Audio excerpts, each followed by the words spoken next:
पुंछ में उतर आई है स्पेशल फोर्सेस।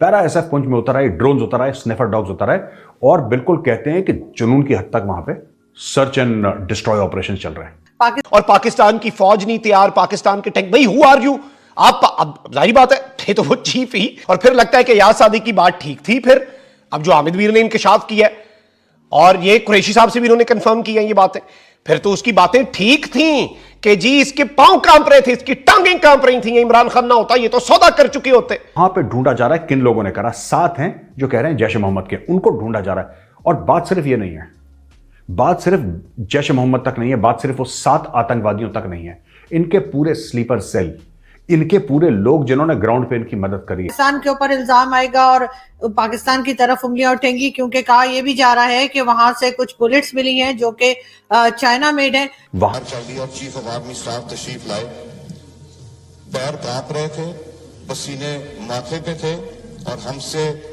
शाह महमूद साहब ने कहा, फॉरेन मिनिस्टर साहब ने, कि खुदा का वास्ता है अब इसको वापस जाने दें, क्योंकि 9 बजे रात को हिंदुस्तान पाकिस्तान पे अटैक कर रहा है।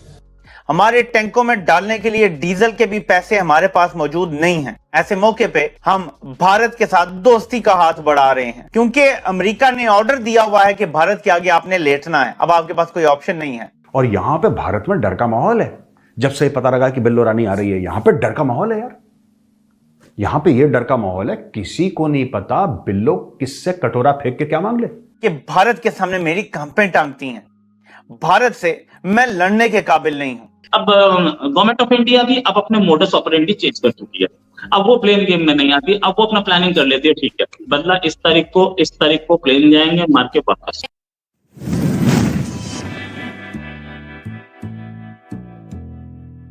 कि जिस वक्त जनरल बाजवा आर्मी चीफ थे तो उन्होंने जब जर्नलिस्टों से मुलाकातें की थी तो उन मुलाकातों में उन्होंने वाज़े तौर पर यह बताया था कि हमारे तो ना टैंक चलते हैं, ना हमारी तोपें इस काबिल हैं, उसमें से गोले निकलते हैं, ना हमारे पास डीजल के पैसे हैं, मेरे पास तो डीजल ही नहीं है, मेरे पास तो पेट्रोल ही नहीं है, तो मैं यहाँ से ये तोपें और टैंक और ये गाड़ियाँ चलेंगी कैसे? यानी ये कि नकारा है, हमारे पास तो खर्चा ही नहीं है, हमारे पास खर्चा पानी नहीं है, हमारे पास असलहा नहीं है, हमारे पास तो जो फौजी साजो सामान है वो देख लें किस टाइप का है कि वो तो चलता ही नहीं है।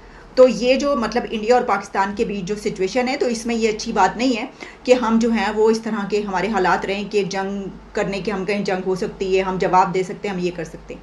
तो उसके ऊपर वो बड़ा सख्त स्टैंड ले रहे थे, जिसमें ये बात कही जा रही थी जनरल बाजवा का कोर्ट मार्शल इसके ऊपर जो बात की तो वो होना चाहिए और ये करना चाहिए। मेरा तो सवाल ये है कि क्या ये जनरल बाजवा ने गलत कहा? हमारे पास असलहा भी है और तोपें भी चलती हैं और टैंक भी चलते हैं और हमारे पास पैसा भी है जंग लड़ने के लिए। जंग लड़ने के लिए हमारे पास सब कुछ है, हम तैयार हैं और हमारे पास कोई कमी किसी चीज़ की नहीं है, सब कुछ पूरा है। और अगर हम जंग लड़ेंगे तो हमें किसी भी चीज़ की कमी नहीं होगी और हम फातिह होकर और बाहर निकलेंगे और हमारी जो इकॉनमी की सिचुएशन है ये भी ठीक हो जाएगी। मेरा तो ये सवाल है सिर्फ। यानी अगर देखें ना, ये बातें अपनी जगह पर कि क्या चीज़ है ये, क्या चीज़ नहीं, हमें नहीं पता इस बात का, लेकिन क्या हम इस काबिल हैं? दुनिया में हर चीज़ में हम सबसे नीचे इस वक्त हैं, पासपोर्ट से लेकर और मईशत। दिवालिया जो मुल्क हो रहा है उस मुल्क में क्या हम ये कहें कि हाँ हम जंग लड़ने के लिए तैयार हैं, हमारे पास सब कुछ है, नो प्रॉब्लम, फ़िक्र निश्ता, कोई मसला ही नहीं, सत्य ही कह रहा, हमें ये कहना चाहिए।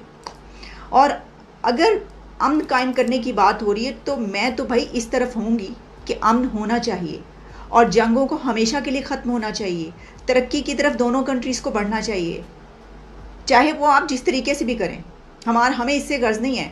लेकिन हाँ, इस चीज़ पर ये उठाया जा सकता है कि जिस तरह कहा गया है, क्या पब्लिकली ये बात कही जा सकती है, लोगों को बताया जा सकता है, अंदर की बातें सामने लाई जा सकती हैं, ये बात ठीक है, ओके, ये ऐसा होना चाहिए, नहीं होना चाहिए।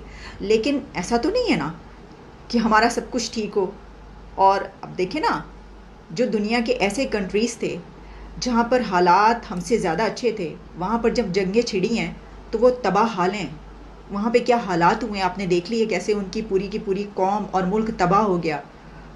तो हमें तो इस पे सेकंड करना चाहिए कि हम नहीं तैयार जंग लड़ने के लिए। में उतर आई है special forces, para SF Poonch में उतर आई, ड्रोन्स उतर आए, स्निफर डॉग्स उतर आए और बिल्कुल कहते हैं कि जुनून की हद तक वहां पे सर्च एंड डिस्ट्रॉय ऑपरेशन चल रहे हैं।